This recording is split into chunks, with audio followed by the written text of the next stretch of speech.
কি কোনো পরিবর্তন লক্ষ্য করছেন? আপনি 2026 আইপিএলে যে রোহিত শর্মাকে দেখতে যাচ্ছেন তার ভেতর বেশ কিছু পরিবর্তন ঘটে গেছে এরই মধ্যেই। ফিটনেস আর ক্রিকেটের মধ্যে যিনি খুব একটা যোগসাজশ ঘটাতেন না, সেই রোহিতই এবার বিরাট কোহলির আদর্শে দীক্ষিত হলেন শেষমেশ। শরীর থেকে ছেড়ে ফেলেছেন প্রায় 15 কেজি ওজন। হিটম্যান থেকে রোহিত যেন এখন ফিটম্যান। মুম্বাই ইন্ডিয়ান্স শিবির পরিদর্শন করতে এসে খোদ দলটার মালিক নীতা আম্বানি তো রোহিতকে দেখে বলেই বসলেন, হাই ঈশ্বর রোহিত, আমি তো তোমাকে চিনতেই পারছি না, তুমি একদম তরুণ ছেলের মতন দেখাচ্ছ। আর রোহিত শর্মার এই ওজন কমানো তাকে আসন্ন আইপিএলে কিভাবে আরও বেশি ক্ষুধার্ত করে তোলার পথে হাঁটাবে সেটাই বলছি।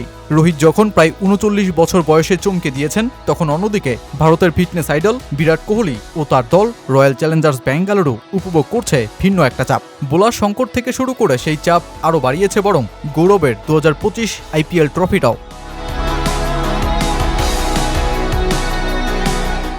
ক্রিকেটে একটা বিখ্যাত কথা আছে, 9টায় ঘুমাও আর 5টায় উঠে শুরু করো শরীরী যুদ্ধ।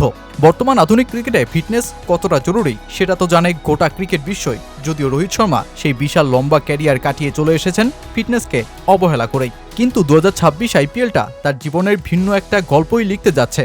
মুম্বাইয়ের অধিনায়কত্ব নেই, টেস্ট ও টি-20 থেকে বিদায় বলায় জাতীয় দলে শুধুই ওয়ানডেই একমাত্র লক্ষ্য। তাই তো একেবারে মুক্ত জীবনে রোহিত কষ্টটা দিলেন প্রিয় শরীরটাকেই। 15 কেজি ওজন কমিয়েছেন, কোমরের চারপাশের মেদও ঝরিয়ে ফেলেছেন, আর যা তার শরীরকে আরও দ্রুত করতে, নিখুঁত ট্রিগার মুভমেন্ট আর শর্ট বল মারতে সহায়তা করবে।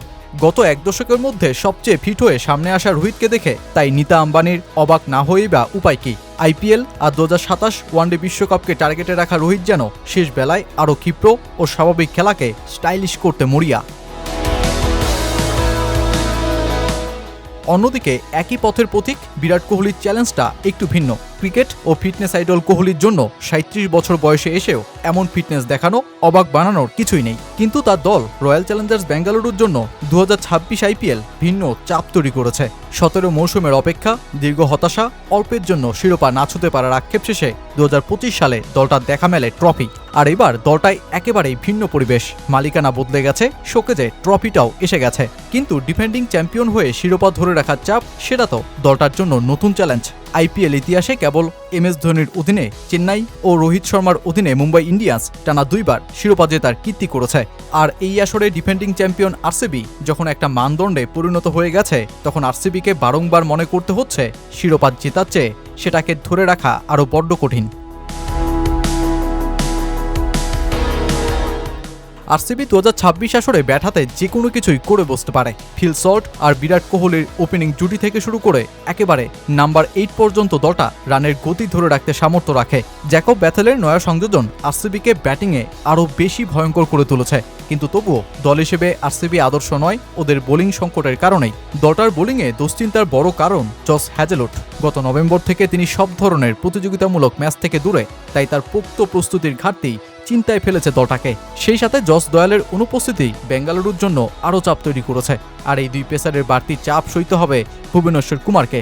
36 বছর বয়সে অবশ্য তার কাছ থেকে অতি চমকপ্রদ কিছু আশা করাও বোকামি। জ্যাকব ডাফিকেও তাই ব্যবহার করা লাগতে পারে দলটার। আর বোলিং বিভাগের এই সংকট আরসিবিকে আইপিএল টাইটেল ধরে রাখার পথে সবচেয়ে বড় চাপটা দেবে, ঠিক যেই খাতায় মুম্বাই আর চেন্নাইয়ের মতন এলিট টিমেরই শুধু নামটা আছে।